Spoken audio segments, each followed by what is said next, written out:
নমস্কার ও শুভ সন্ধ্যা। আমার নাম পেতেলি মধু। মধুসূদন একাডেমির পক্ষ থেকে আজকের এই বিশেষ ওয়েবিনারে উপস্থিত সকল রবীন্দ্র অনুরাগীদের আন্তরিক শুভেচ্ছা ও স্বাগত জানাই। আজকের ওয়েবিনারের বিষয় রবীন্দ্রনাথের মানব ধর্ম। রবীন্দ্রনাথ ঠাকুরের মানবতাবাদী দর্শন, বিশ্বমানবের প্রতি তার আস্থা এবং ধর্মচিন্তার উদার দৃষ্টিভঙ্গি আজও আমাদের সমাজ ও সংস্কৃতিকে গভীরভাবে প্রভাবিত করে। এই গুরুত্বপূর্ণ বিষয়টি নিয়ে আজকের আলোচনা আমাদের নতুনভাবে ভাবতে ও অনুপ্রাণিত করে বললেন আমরা আশাবাদী।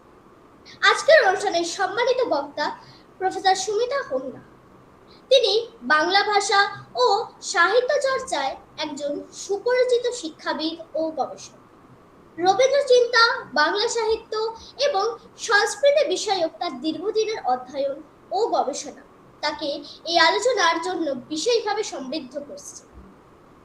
আন্তরিক শ্রদ্ধা ও শুভেচ্ছা সহ মাননীয়া ম্যাডামকে আজকের মূল বক্তব্য উপস্থাপনের জন্য সাদর আহ্বান জানাবো। তার আগে আমি একটি ছোট্ট কবিতা শোনাচ্ছি। মানুষের মনে মানুষ, মানুষের মাঝে মানুষ খুঁজি, এ ছিল তার বাণী। প্রেমে মেলুক সকল প্রাণ, ঘুচুক বিভেদ খান। রবীন্দ্রনাথের মানব ধর্ম আলোকিত হোক মন, এই প্রার্থনায় শুরু হোক আজকের শুভ আয়োজন। ধন্যবাদ ম্যাম, এবার আপনি শুরু করতে পারেন।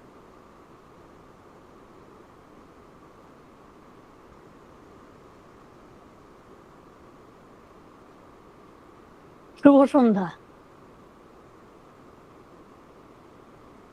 আজকের মোদক ট্রেনার একাডেমি আয়োজিত এই রবীন্দ্র চর্চা বিষয়ক যে অনুষ্ঠান, তাতে আমাকে আমন্ত্রণ জানানোর জন্য প্রথমেই আমি এই একাডেমির সাথে যারা যুক্ত আছেন সবাইকে আমার আন্তরিক কৃতজ্ঞতা, শুভেচ্ছা ও ধন্যবাদ জানাচ্ছি। আমি বিশেষ করে শ্রদ্ধা জানাচ্ছি, শুভেচ্ছা জানাচ্ছি আজকে যারা এই ওয়েবিনারে জয়েন করেছেন, যোগ দিয়েছেন যারা। আমার সৌভাগ্য যে আপনাদের কাছে, আপনাদের সাথে আমি যুক্ত হতে পেরেছি এবং এই বিষয়ে কিছু কথা বলতে পারবো। আজকের বিষয় রবীন্দ্রনাথের মানব ধর্ম। আমাদের এক বিরাট প্রতিষ্ঠান রবীন্দ্রনাথ ঠাকুর। আমাদের সুখে দুঃখে যে কোনো দুর্যোগে তিনি তার বিশাল যে উচ্চতা সেটি নিয়ে আমাদের পাশে এসে দাঁড়ান, আমাদের ভরসা হিসেবে তাকে পাই। কবি হিসেবে তার পরিচিতি থাকলেও আমরা জানি যে তিনি গল্প, উপন্যাস, প্রবন্ধ, নাটক, সঙ্গীত, নৃত্যনাট্য, গীতিনাট্য ইত্যাদি বিভিন্ন বিষয়ের এক সৃষ্টি সম্ভার আমাদের জন্য রেখে গিয়েছেন। তিনি ছিলেন এক দার্শনিক প্রজ্ঞার অধিকারী এবং সেটি হচ্ছে যে জীবন ও জগতের যে যথাযথ রূপ এবং সেটির যে বিশ্লেষণ, সেটি তার সমগ্র কাব্য সাহিত্যের মধ্যে আমরা পাই। অর্থাৎ জীবনের প্রকৃত রূপ তিনি ফুটিয়ে তুলেছেন তার সমগ্র সাহিত্যকর্মে। আরেকটা জিনিস হচ্ছে যে তার সমগ্র সাহিত্য সৃষ্টিতে আমরা যে জিনিসটি দেখি সেটি হচ্ছে মানব সম্প্রীতির আহ্বান। তিনি মানব সম্প্রীতির যে বাণী অন্তরে ধারণ করেছেন সেটি তার বিভিন্ন সাহিত্য সৃষ্টির মধ্য দিয়ে, বিভিন্ন চরিত্র চিত্রায়নের মধ্য দিয়ে তিনি ফুটিয়ে তুলেছেন। কবির জন্ম 1861 সালে। তখন আমাদের দেশ ব্রিটিশের পরাধীন ছিল, সাম্রাজ্যবাদের তাণ্ডব চলছে সমগ্র বিশ্ব জুড়ে। কুসংস্কার আচ্ছন্ন আমাদের দেশ, আমাদের জাতি।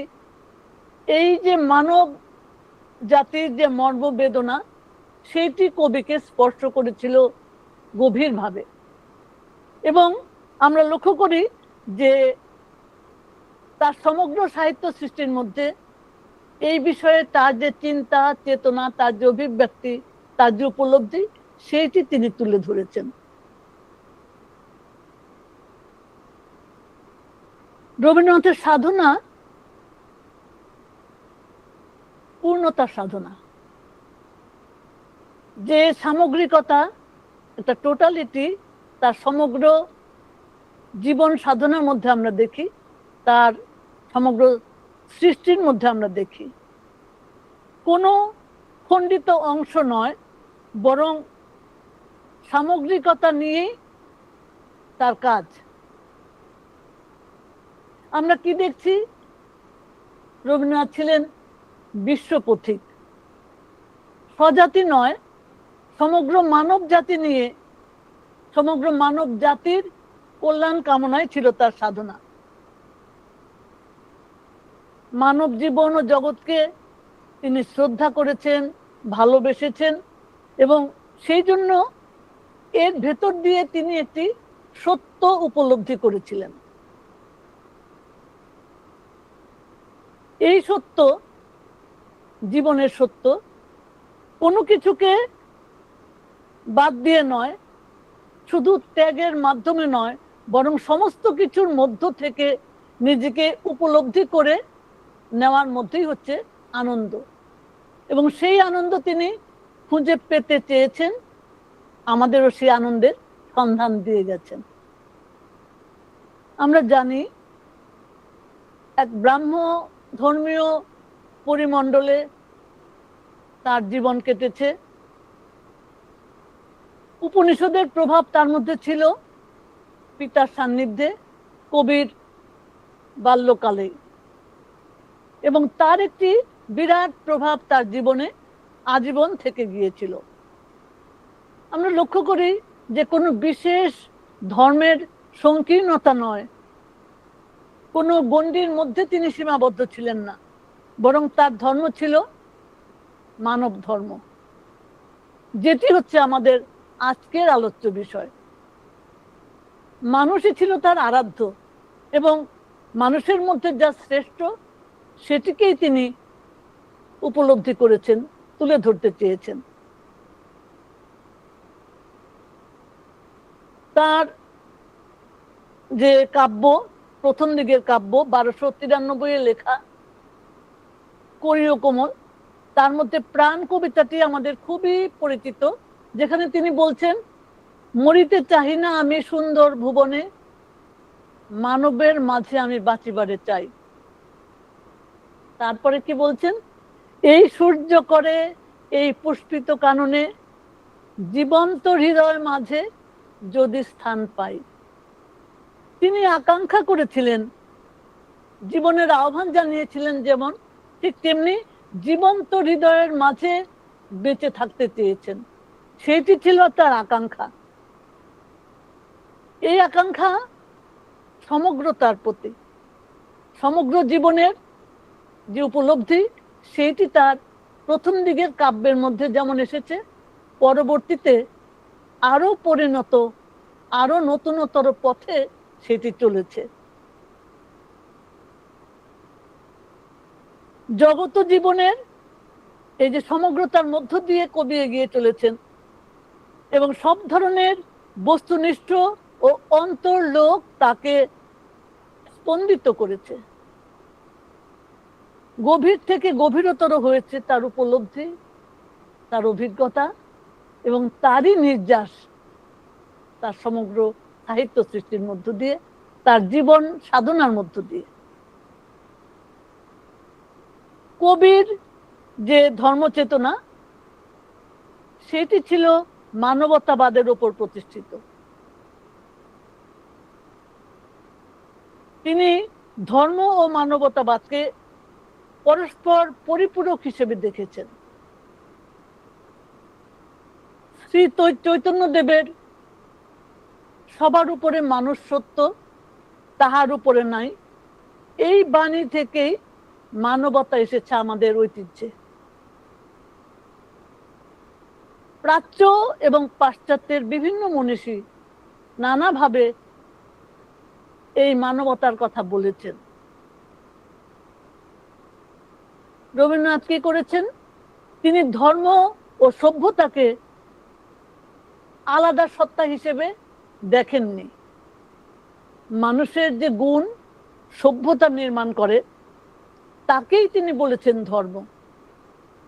আমি আবার বলছি, মানুষের যে গুণ সভ্যতা সৃষ্টি করে, কোন কোন গুণ সেটি? সেটি হচ্ছে অতি প্রয়োজনীয় গুণ, মনুষ্যত্ব। এই মনুষ্যত্বকেই কবি সবচেয়ে প্রধান ও মহৎ বলে বিবেচনা করেছেন।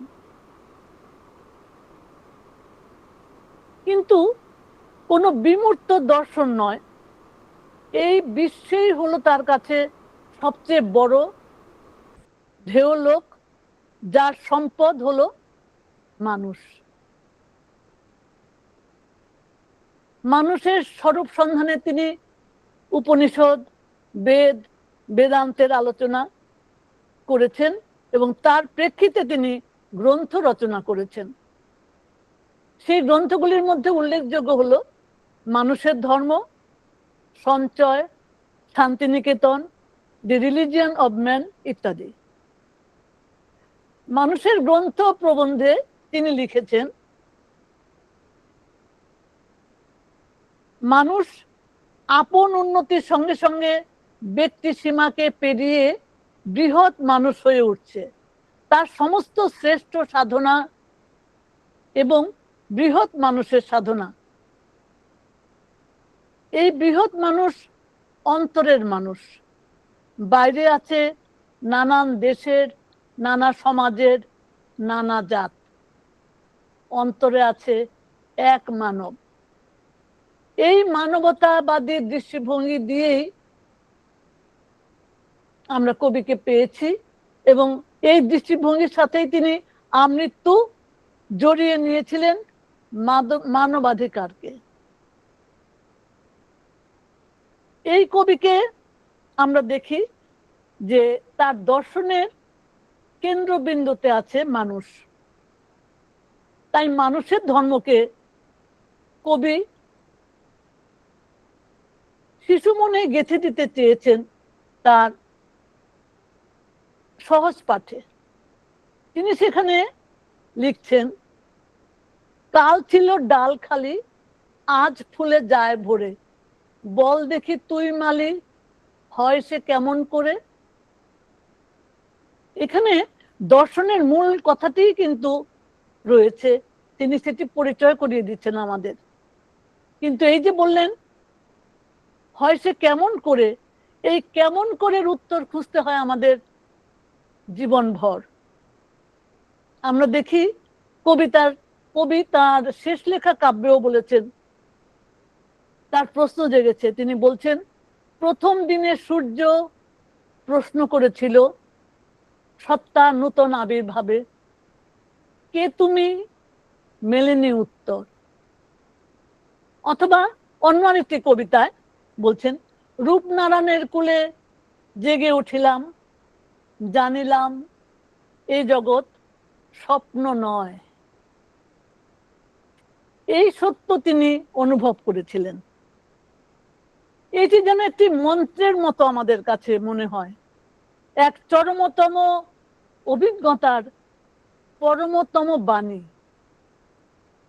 দর্শনের যে পূর্ণ রূপ, সেটি আবার কবির রসঘন অনুভূতির সাথে মিলিত হয়ে এক আশ্চর্য সরস বাণী রূপ পেয়েছে। কবির সার্থকতা সেইখানে। তার দর্শনে আমরা পাই মানবতন্ত্রী জীবন দর্শনকে। জগৎ ও জীবনকে সহজ প্রেমে গ্রহণ করেই তিনি মানব ব্রহ্মের সন্ধান করেছেন। বাউলের সহজ ভাবনা, আবার অন্যদিকে উপনিষদের বাণী, সমস্ত কিছুর চিন্তা থেকে অসীম বিশ্ব মানবে মিলিত হবার একটা আকাঙ্ক্ষা কবির মধ্যে ছিল। মানুষ কি চায়?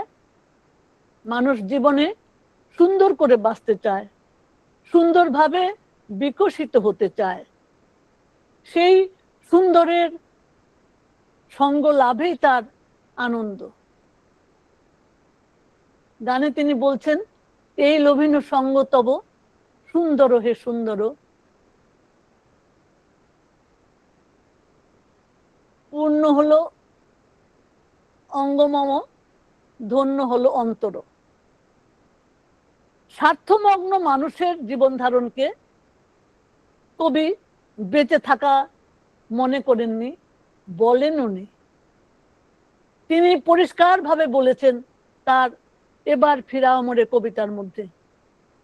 তিনি বলছেন সেখানে, বলো মিথ্যা আপনার সুখ, মিথ্যা আপনার দুঃখ, স্বার্থমগ্ন যেজন বিমুখ বৃহৎ জগৎ হতে, সে কখনো শেখেনি বাঁচিতে।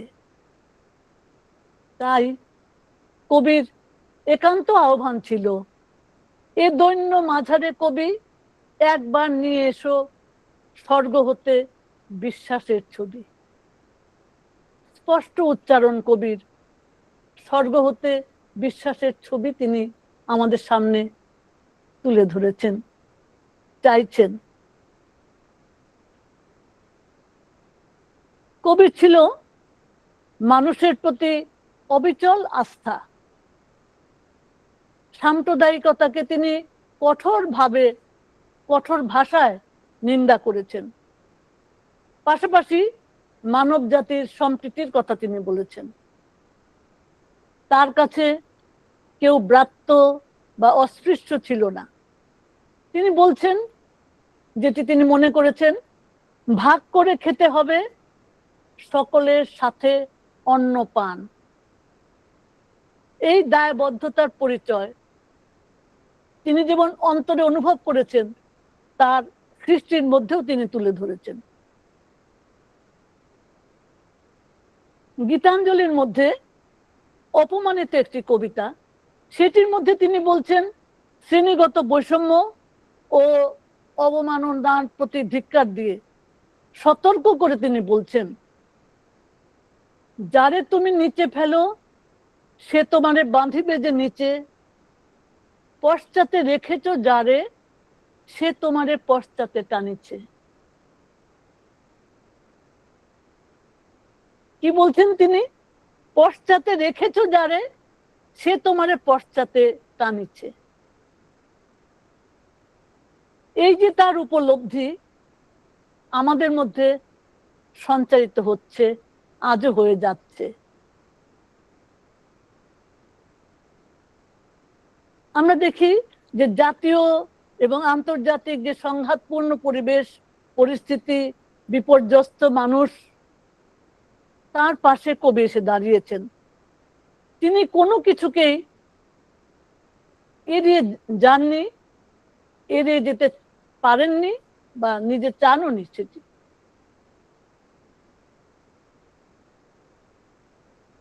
কবির কাছে মানুষের ধর্ম হলো বিশ্ব মৈত্রী, কোনো হানাহানি বা বিবাদ নয়, শান্তি হচ্ছে তার বাণী। রিলিজিয়ন অফ ম্যান গ্রন্থে তিনি সেটিকেই বলেছেন মানুষের ধর্ম। আর এই মানুষের ধর্মের যে চিন্তা, সেইটি প্রতিফলিত হয়েছে তার সমগ্র সাহিত্যকর্মে। মানব প্রেমের এই যে মৌলিক চিন্তা, সেই দিক থেকে আমরা লক্ষ্য করি যে ফরাসি সাহিত্যিক রোমান রোলা এবং বিজ্ঞানী আইনস্টাইনের সঙ্গে রবীন্দ্রনাথের মানসিকভাবে অত্যন্ত বেশি সাযুজ্য ছিল। 20 শতকের 30 দশকে যুদ্ধের দামামা বাজছিল, বিশ্বযুদ্ধের ছায়া পড়তে শুরু করে। কবি তখন ইউরোপ আমেরিকায় পরিব্রাজক। ইউরোপীয় শান্তিকামী মনীষীদের সাথে কবি তখন প্রতিবাদে যুক্ত হলেন। যুদ্ধের বিরুদ্ধে ও যুদ্ধের প্রস্তুতির বিরুদ্ধে একটি ঘোষণাপত্র হয়েছিল, সেই ঘোষণাপত্রেও স্বাক্ষর করেছিলেন রবীন্দ্রনাথ। আমরা দেখি এর আগে প্রথম বিশ্বযুদ্ধের পটভূমিকায় কবি লিখেছিলেন, হিংসায় উন্মত্ত পৃথ্বী, নিত্য নিঠুর দ্বন্দ্ব, ঘোর কুটিল পন্থ তারও, লোভ জটিল বন্ধ। এইখানে সুন্দর একটি গান এটি। এখানে করুণা ঘন বুদ্ধকে তিনি স্মরণ করেছেন। কেন করেছেন? যে পৃথিবীর হিংসা দূরীকরণের জন্য তিনি বুদ্ধকে স্মরণ করেছেন।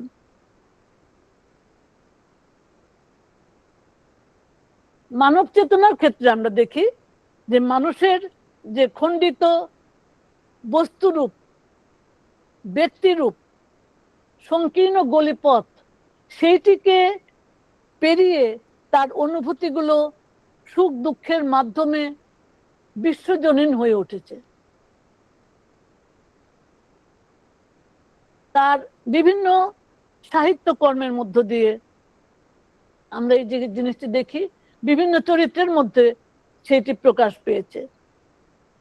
সেটি হচ্ছে যে সংসার জীবনের নানা ধরনের ক্ষুদ্র পরিচয়, তার মধ্য থেকে, তার বন্ধন থেকে বেরিয়ে মানব মহিমায় উত্তীর্ণ হওয়া, এটি তিনি দেখিয়েছেন। কয়েকটি কবিতা বা গল্পের কথা আমরা উল্লেখ করতে পারি খুব সহজেই, যেগুলি খুবই আমাদের কাছে পরিচিত। সোনার তরী কাব্যের একটি কবিতা, যেতে নাহি দিব। পূজার ছুটির পরে পিতা চলে যাচ্ছেন কর্মস্থলে, সমস্ত কিছু ঠিকঠাক, সব গোছানো হয়েছে। যাবার সময় যখন তার 4 বছরের ছোট বালিকার কাছে তিনি এলেন, তখন সেই বালিকা কি বালিকাটি বলল, যেতে আমি দিব না তোমায়। পথ রোধ করে দাঁড়ালো না, তাকে হাতে ধরে টানলো না, শুধু বলল, যেতে আমি দিব না তোমায়। এই যে একটি কথা, আমরা কেউই কিন্তু পৃথিবীতে আমাদের সংসারে আমাদের প্রিয় মানুষকে বিদায় দিতে চাই না। এই কবিতার মধ্য দিয়ে, এই ছোট্ট বালিকার এই উক্তির মধ্য দিয়ে সেটি বিশ্বজনীন হয়ে উঠল। অর্থাৎ আমরা প্রিয়জনকে কাছে রাখতে চাই। রবীন্দ্রনাথের অসংখ্য ছোট গল্প আছে। ছোট গল্প সম্পর্কে তিনি বলেছেন, ছোট প্রাণ, ছোট ব্যথা, ছোট ছোট দুঃখ কথা। সেখানে আমরা অজস্র চরিত্র পাই। খুবই পরিচিত একটি গল্প আমাদের সবারই, কাবুলিওয়ালা। সেই কাবুলিওয়ালার নাম হচ্ছে রহমত। এই রহমতের মধ্য দিয়ে তার কন্যার প্রতি তার যে পিতৃত্ব, তার যে মনোভাব, সেইটি প্রকাশ করেছেন। এবং এমনভাবে প্রকাশ করেছেন যে সেই তার এই পিতৃত্বের যে অনুভব, সেইটি বিশ্বময় ছড়িয়ে গিয়েছে। বাঙালি পিতার মধ্যে সেই বাৎসল্য রস জেগে উঠেছে। শুধু তাই নয়, এই এত দীর্ঘ বছর পরেও রহমতের সেই যে পিতার বাৎসল্য যে রস, সেটি আমরা এখনো অনুভব করতে পারি। অর্থাৎ ব্যক্তি রহমত থেকে সেটি সর্বজনীন হয়ে উঠেছে। রবীন্দ্রনাথের কৃতিত্ব এখানেই। অনেক গল্প আমরা পাই। পরিচিত গল্পের কথাই বলছি, পোস্টমাস্টার। এই গল্পটিও খুব পরিচিত, খুবই প্রিয় সবার। গল্পের মধ্যে পোস্টমাস্টার চরিত্রটি অত্যন্ত গুরুত্বপূর্ণ, কিন্তু তার নাম কিন্তু সেখানে নেই। নাম আছে কার? নাম আছে ছোট্ট মেয়েটি, বালিকা রতন। পোস্টমাস্টার যখন চলে যাচ্ছেন, রতন চেয়েছিল তার দাদাবাবুর সাথে যেতে, কিন্তু সামাজিক নানা অসুবিধার জন্য তিনি নিয়ে যাননি। এরপরে রতনের যে অভিমান, তার সেই যে অভিমান এবং তার যে মনের কষ্ট, সেটি এত সুন্দরভাবে গল্পের শেষাংশে প্রকাশ পেয়েছে। সেখানে কিন্তু এই বালিকা রতন, সেখানে কিন্তু তার বেদনা, তার অভিমান আমাদের কাছে, সবার কাছে একটা সর্বজনীনতা পেয়ে গেছে। 8 থেকে 80 সবার অন্তর ছুঁয়ে গেছে রতনের এই বিশেষ চরিত্রের দিকটি। একটি নাটক ডাকঘর, খুবই চমৎকার, খুবই সুন্দর বক্তব্য সেই নাটকের মধ্যে আছে। অমল নামের একটি ছেলে, বালক, তার কথা আমরা পাচ্ছি। অসুস্থ অমলের সাথে দেখা করতে এসেছিল সুধা। নাটকের শেষ অংশে আমরা দেখছি যে সুধা দেখা করতে এলো, কিন্তু দেখা করতে পারেনি। তখন সে বলে গেল, বলো সুধা তোমায় ভোলেনি। এই যে একটি বাক্য, একটি সংলাপের একটি ছোট্ট অংশ, বলো যে সুধা তোমায় ভোলেনি। আমরা কি ভুলতে পারছি সুধাকে? আমরাও কিন্তু ভুলতে পারিনি। এইরকম একটি সুধা আমাদের মধ্যে, আমাদের অন্তরের মধ্যে তার বাস। শুধু কি বাঙালি তা নয়, মানুষ মাত্রেই মানুষের অন্তরে এ সুধার মতো একটি প্রাণবন্ত মেয়ের বাস। এইখানে লেখকের জিত।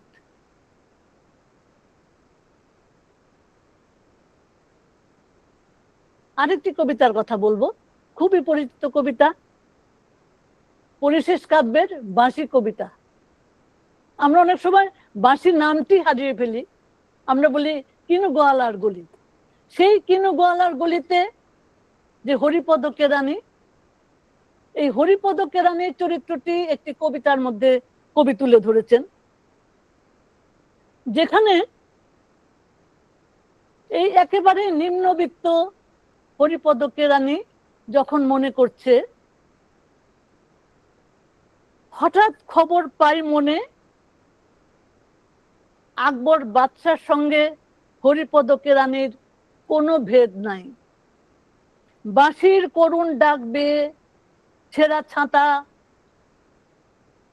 রাত ছত্র মিলে চলে গেছে এক বৈকুণ্ঠের দিকে।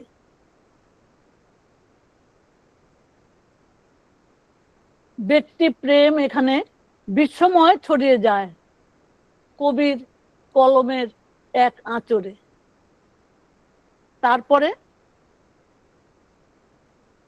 শেষে কি বলছেন, এ গান যেখানে সত্য অনন্ত গোধূলি লগ্নে, সেইখানে বহি চলে ধলেশ্বরী।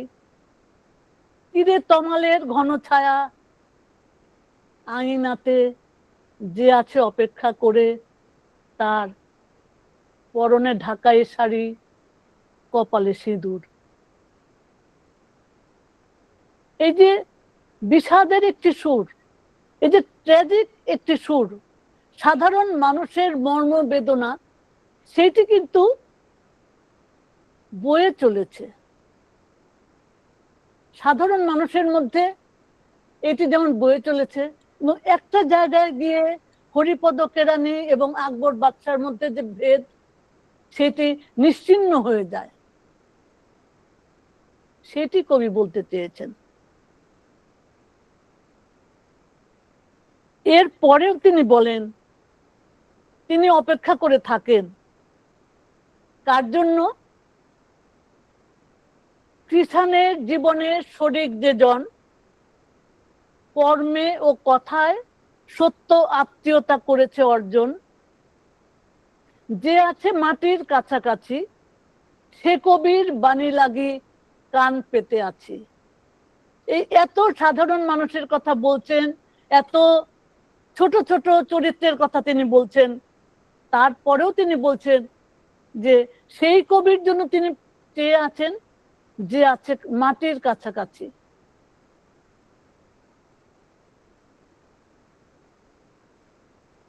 উপনিষদের মধ্যে একমাদ্বিতীয়ম মন্ত্র যে বাণী আছে, সেটির সাথে ভারতীয় লোকায়ত সমন্বয়বাদী ধারণার এক অপূর্ব মেলবন্ধন ঘটেছিল রবীন্দ্র চেতনায়।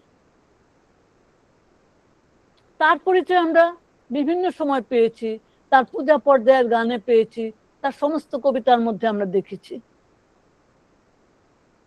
শশীভূষণ দাশগুপ্ত বলছেন, ঐতিহ্যবাহী ঔপনিষদিক বোধের সঙ্গে ব্রাত্য অন্তজের লোকায়ত ধারণার সংযোগের মাধ্যমে কবির পূর্ণ মানবতাবাদ নির্ভর জীবন দর্শন গড়ে উঠেছিল।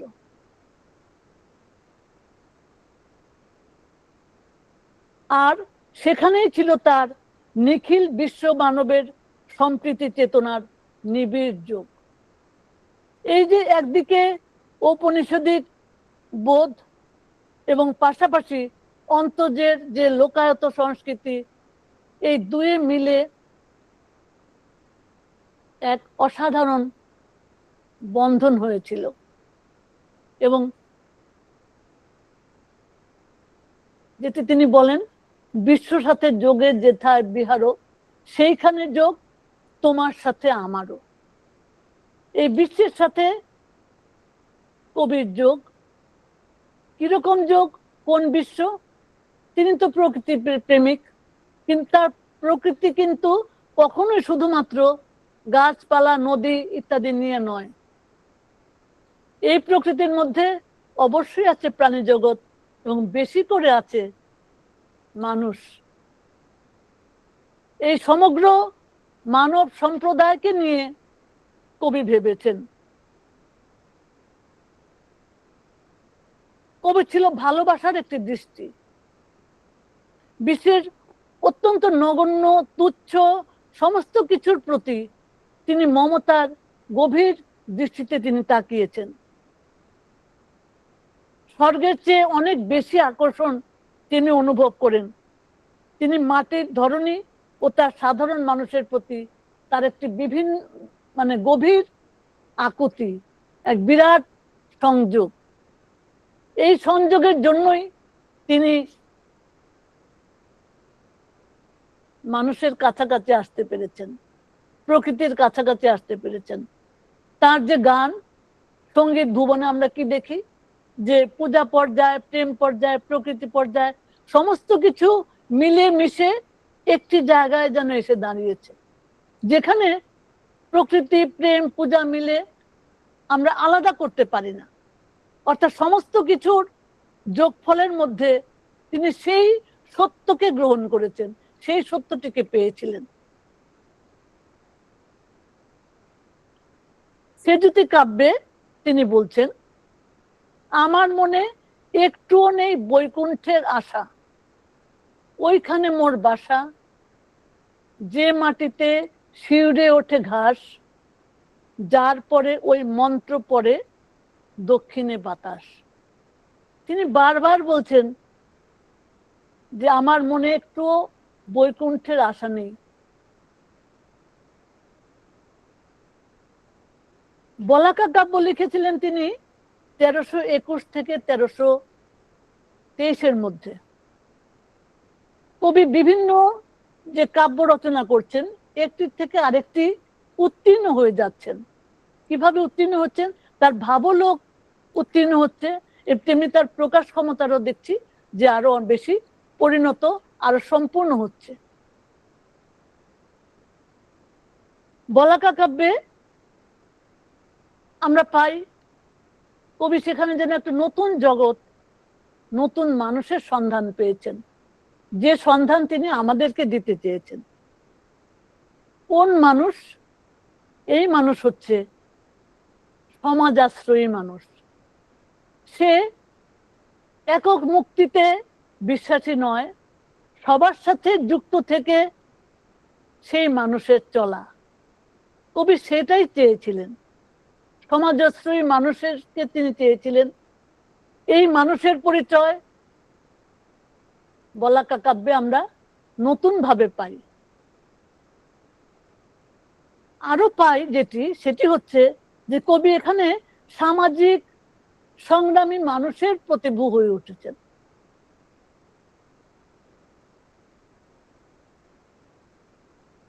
আগেই বলেছি যে রবীন্দ্রনাথ মানব জীবনের কোনো কিছুকেই অবহেলা করতে চাননি। ছোট ছোট চরিত্র যেমন তার মনে স্থান পেয়েছে, তেমনি যুদ্ধ, বিগ্রহ, বিপদ আপদ, মানুষের যে হিংস্রতা, সমস্ত কিছুর মধ্যেই কিন্তু তিনি এগিয়ে গেছেন, সেটি উপলব্ধি করার চেষ্টা করেছেন। যুদ্ধের জন্য তিনি বলেছেন,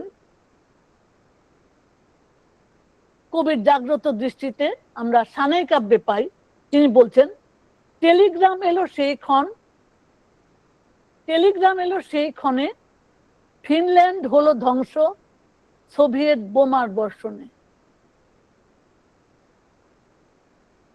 তিনি সৌন্দর্যের কথা লিখেছেন, কাব্যময়তার মধ্য দিয়ে আমরা তার কবিতা, গান সমস্ত কিছু পাচ্ছি, কিন্তু আবার মানুষের হিংস্রতার কথা বলেছেন, যুদ্ধের বিষময় পরিণতির কথা তিনি বলেছেন, এমনকি কবিতার মধ্যেও। প্রবন্ধে তো বলেছেনই, নাটকেও বলেছেন, কিন্তু কবিতার মধ্যেও তিনি সেটি তুলে ধরেছেন। সেজুতি কাব্যের একটি কবিতায় আছে, যুদ্ধ লাগলো স্পেনে, চলছে দারুণ ভাতৃহত্যা, শতগ্নি বান হেনে। অর্থাৎ কবির মনটা কতখানি প্রশ্নবিদ্ধ হয়েছিল মানুষের এই নিষ্ঠুর রূপ দেখে, সেটি তার কবিতার ভাষার মধ্য দিয়ে প্রকাশ পেয়েছে। ভাতৃহত্যা চলেছে শতগ্নি বান দিয়ে। আত্মপ্রত্যয়ী রবীন্দ্রনাথ, এভাবেই তিনি চলেছেন। শুধু কাব্য রচনা করেছেন তাই নয়, তিনি সমাজের ক্ষেত্রে অনেক কাজ করেছেন, তিনি আন্দোলনেও যুক্ত হয়েছেন, বিভিন্ন কাজে তিনি এগিয়েছেন, আমরা জানি। এই রবীন্দ্রনাথ মানবতাবাদকে যেন কেউ বিমূর্ত দর্শন বলে মনে না করে, সেই ব্যাপারে অত্যন্ত সচেতন ছিলেন, সজাগ ছিলেন এবং সংবেদনশীল ছিলেন। তার বিশ্বাস ছিল এই যে বিশ্ব প্রকৃতির সঙ্গে মানব প্রকৃতির এক বিরাট গভীর সংযোগ রয়েছে এবং এর থেকেই আসে বিশ্বপ্লাবী প্রেম। আর এই বিশ্বপ্লাবী প্রেম থেকেই তিনি চিন্তা করেছেন যে ব্যক্তি মানব, তার উত্তরণ ঘটে বিশ্ব মানবে। তিনি গানে বলেছেন, আপন হতে বাহির হয়ে বাইরে দাঁড়া, বুকের মাঝে বিশ্বলোকের পাবি সারা। আরো বলেছেন যে এই যে বিপুল ঢেউ লেগেছে, সেটি তোর মনের মধ্যে জেগে উঠুক।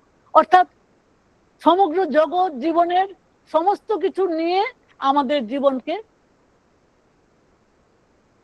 অগ্রগতিতে, অগ্রপথে যেতে হবে, এগিয়ে যেতে হবে।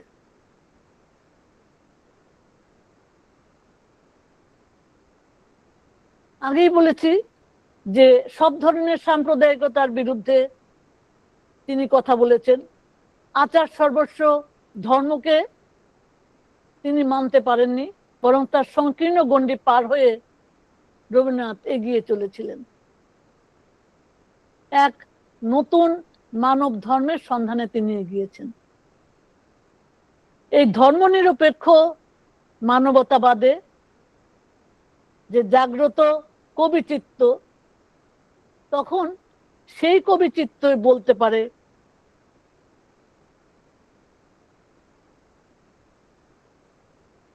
একটি কবিতার ছোট্ট একটু অংশ পড়ছি।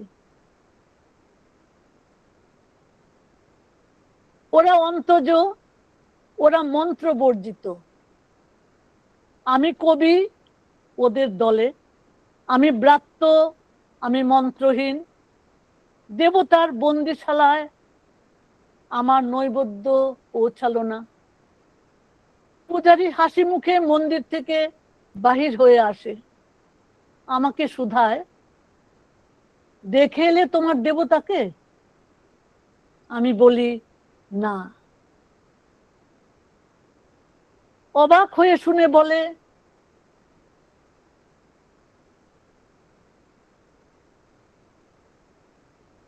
অবাক হয়ে শুনে বলে জানা নেই পথ? আমি বলি না। প্রশ্ন করে কোনো জাত নেই বুঝি তোমার? আমি বলি না।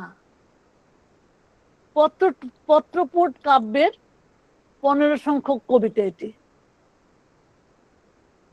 এই যে সবার পিছে, সবার নিচে, সব হারাদের মাঝে কবি থাকতে চেয়েছেন, এর মধ্য দিয়েই কবির এগিয়ে চলা। রবীন্দ্রনাথ চেয়েছিলেন সুস্থ চেতনা সম্পন্ন মানুষ।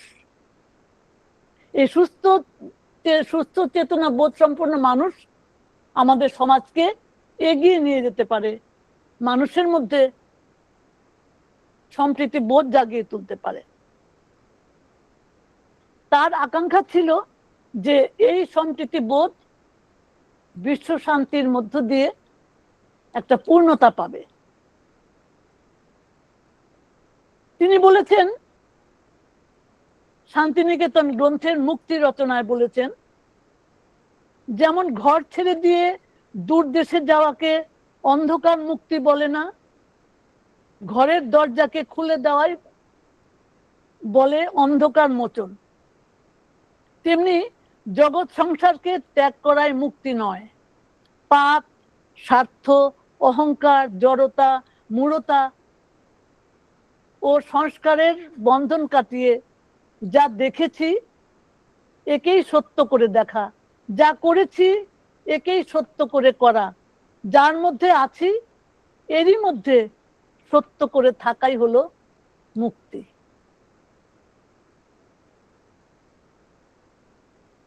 নির্যাতিত মানবতার পক্ষে তিনি কি বলেছেন?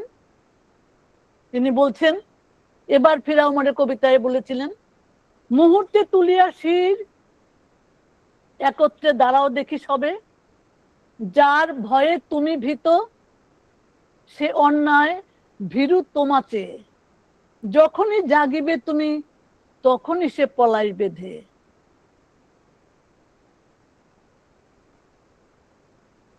এই হচ্ছেন রবীন্দ্রনাথ, যিনি বলতে পারেন যার ভয়ে তুমি ভীত সে অন্যায় তোমার চেয়েও ভীত।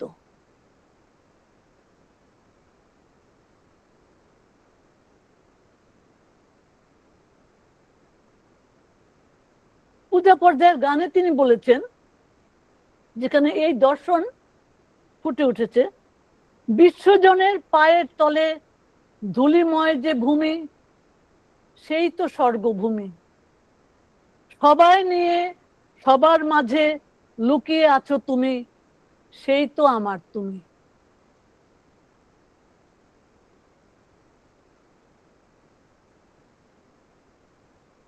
রবীন্দ্র দর্শনের একটি প্রাসঙ্গিক দিক হলো মানুষের দান্দিকতায় মানুষকে দেখা। মানুষের মধ্যে ছোট মানুষ ও বড় মানুষ রয়েছে, এবং এই ছোট মানুষ এবং বড় মানুষের মধ্যে দ্বন্দ্ব রয়েছে। বড় মানুষের চর্চার জন্য তিনি আহ্বান করেছেন। সবসময় তিনি বলেছেন উদার মুক্ত পৃথিবীতে এগিয়ে যাওয়ার জন্য। তিনি বলেন, যে মানুষের কাছ থেকে আমরা শ্রম নেব, সেবা নেব, অথচ আপন বলে কাছে টেনে নেব না, সেটি অবশ্যই আমাদের নির্বুদ্ধিতা। এই আত্মহননের বিরুদ্ধে তিনি স্পষ্টভাবে কথা বলেছেন। তিনি বলেছেন, বিশেষ করে তার নাটক এবং নৃত্যনাট্যগুলিতে, অচলায়তন, রথের রশি, রক্তকরবী, চিত্রাঙ্গদা, চণ্ডালিকা ইত্যাদির নাম আমাদের সহজেই মনে পড়ে।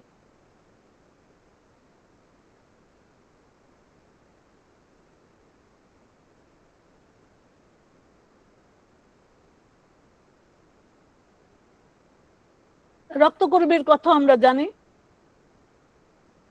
অচলাতন রসের রথী কেন আটকে গেছিল, কাদের হাতের স্পর্শে রথ এগিয়ে গেল সেটা আমরা জানি। রথযাত্রার একটি গল্প আছে ছোট্ট। রাজা চলেছেন রথযাত্রা দেখতে, রাজা যাবেন কাজে তার সাথে হাতি ঘোড়া লোক লস্কর পাইক পেয়াদা সব যাচ্ছে, প্রজাদেরকেও বলছেন যেতে, মন্ত্রীরা তাদেরকে ডেকে নিয়ে যাচ্ছে, বিরাট শোভাযাত্রা করে রথ দেখতে যাচ্ছে। রাজার বাড়িতে ঝাঁটা কাঠি একত্রিত করত একটি লোক, সে অত্যন্ত দুঃখী ছিল। তার কুটিরের কাছে যখন আসলো তখন রাজা মন্ত্রীকে বললেন যে সেই লোকটিকেও তুমি ডাকো। মন্ত্রী সেই লোকটিকে ডাকলো যে চলো, তুমি যাবে না রথ দেখতে? তখন বললো যে না, রথ তো আমার সামনে এসে দাঁড়াবে। মন্ত্রী অবাক হয়ে বলল, কিভাবে তোমার রথ তোমার সামনে কিভাবে আসবে? তুমি রথের ঠাকুর দেখতে যাবে না, রথ কিভাবে তোমার সামনে আসবে? তখন সেই দুঃখী লোকটি, তার বাড়ির দুই পাশে দুটো সূর্যমুখী গাছ ছিল, সূর্যমুখী ফুলের গাছ, সেই দুটোকে দেখিয়ে বললেন যে রথ তো এভাবেই আসবে, পুষ্প সম্ভারের মধ্য দিয়ে।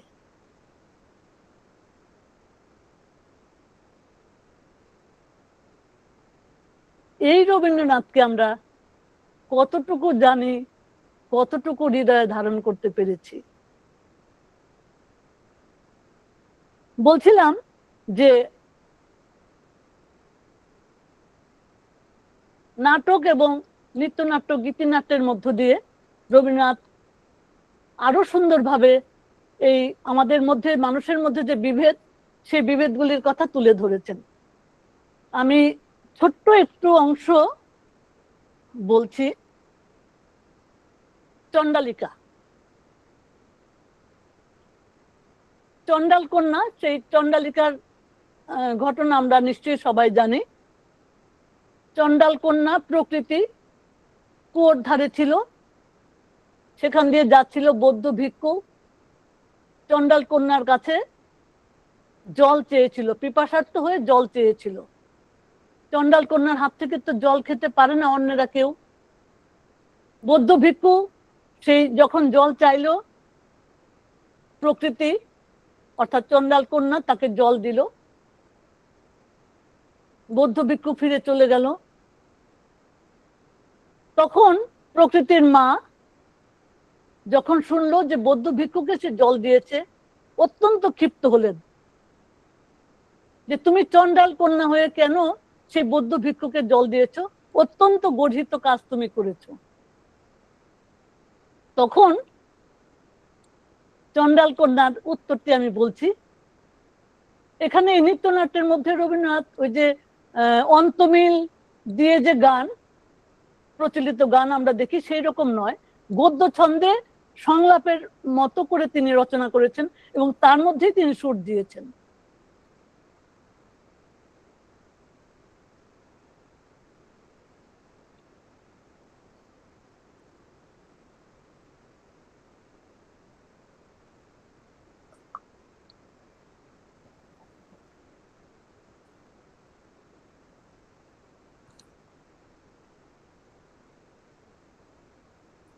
চণ্ডাল কন্যা গাইছে, তার মাকে বলছেন,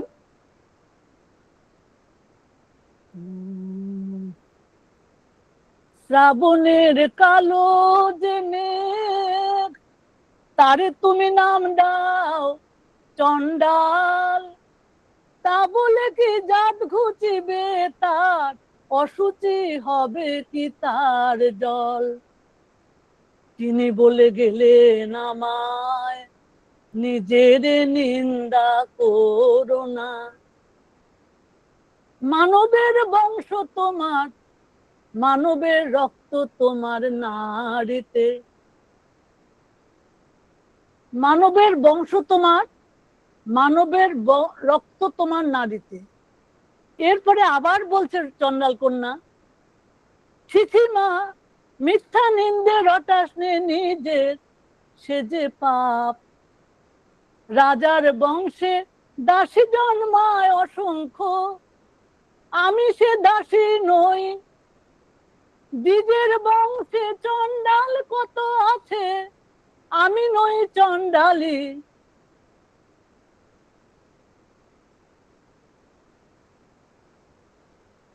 রাজার বংশে দাসী আছে, আবার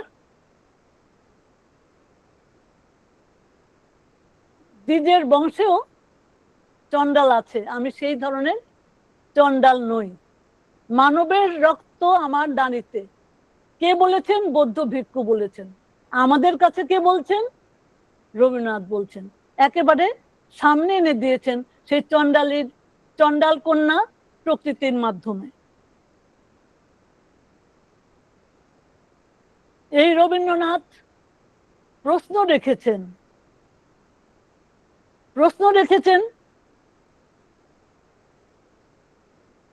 কার কাছে? তিনি বলছেন, যাহারা তোমার বিষাইছে বায়ু, নিভাইছে তব আলো, তুমি কি তাদের ক্ষমা করিয়াছ? তুমি কি বেসেছ ভালো?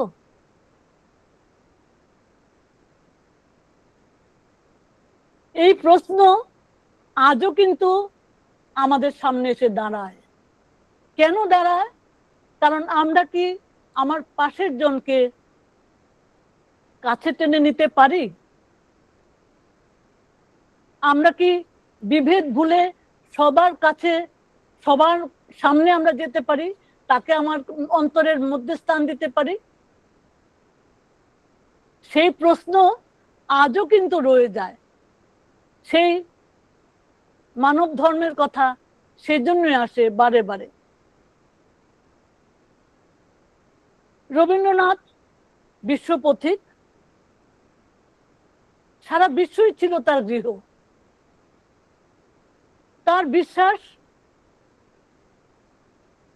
যথার্থ স্বাদেশিকতার পূর্ণতা আসে আন্তর্জাতিকতায়।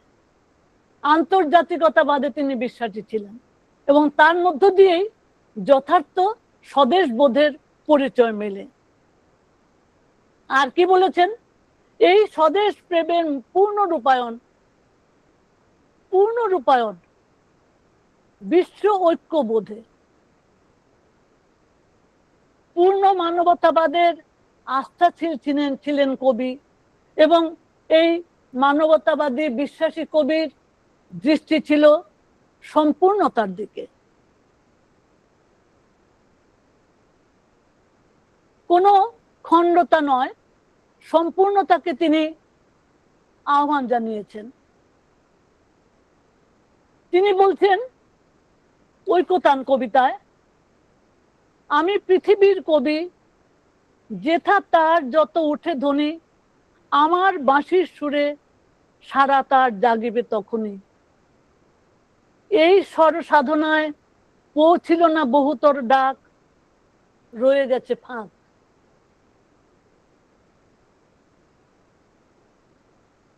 তিনি পৃথিবীর কবি হয়েও তিনি উপলব্ধি করতে পারছেন যে আমার ডাক সব জায়গায় এখনো পৌঁছেনি। এই যে একটি আকাঙ্ক্ষা, এই যে অপূর্ণতা, সেটি তিনি স্বীকার করছেন বলেই তিনি তার প্রতিটি কাব্যে, প্রতিটি রচনায় একটি থেকে আরেকটিতে নিজেকে উত্তীর্ণ হয়ে গেছেন। এটি হচ্ছে রবীন্দ্রনাথের বিশেষত্ব। যেমন তার কবিতার ক্ষেত্রে, তেমনি তার গানের ক্ষেত্রে, তেমনি তার নাটকের ক্ষেত্রে। দেশকালের গণ্ডি ছাড়িয়ে তিনি কিন্তু এই কথাটি বলতে পারেন, কারণ তিনি পূর্ণতায় বিশ্বাসী। যে কথাটি দিয়ে শুরু করেছিলাম, যে তিনি, তার সাধনা হচ্ছে পূর্ণতার সাধনা, এবং তিনি মানুষের মধ্য দিয়ে, মানব জীবনের মধ্য দিয়ে সেই পূর্ণ সাধনার দেখতে চেয়েছেন, সেই পূর্ণতাকে উপলব্ধি করতে চেয়েছেন, সেই বিশ্ব ঐক্য বোধকে প্রতিষ্ঠিত করতে চেয়েছেন। এই প্রসঙ্গে অবশ্যই প্রশ্ন আসে যে এত বছর পরেও রবীন্দ্রনাথ আমাদের কাছে প্রাসঙ্গিক কিনা, রবীন্দ্রনাথ যা চেয়েছিলেন সেটি আমরা অন্তরে গ্রহণ করতে পেরেছি কিনা, আমরা ধারণ করতে পেরেছি কিনা। আজকে যখন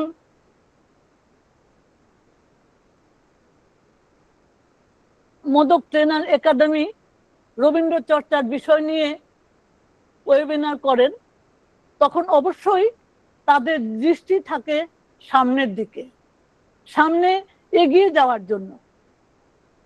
আমরা যারা এর সাথে যুক্ত হয়েছি বা পরবর্তীতে আমরা যারা যুক্ত হব, সবার কাছেই আমাদের এই রবীন্দ্র চর্চার যে মূল উদ্দেশ্য, যে লক্ষ্য, যেটি একাডেমি আমাদের সামনে এনে দিয়েছেন, আমরা যেন সেটি যথার্থভাবে করতে পারি।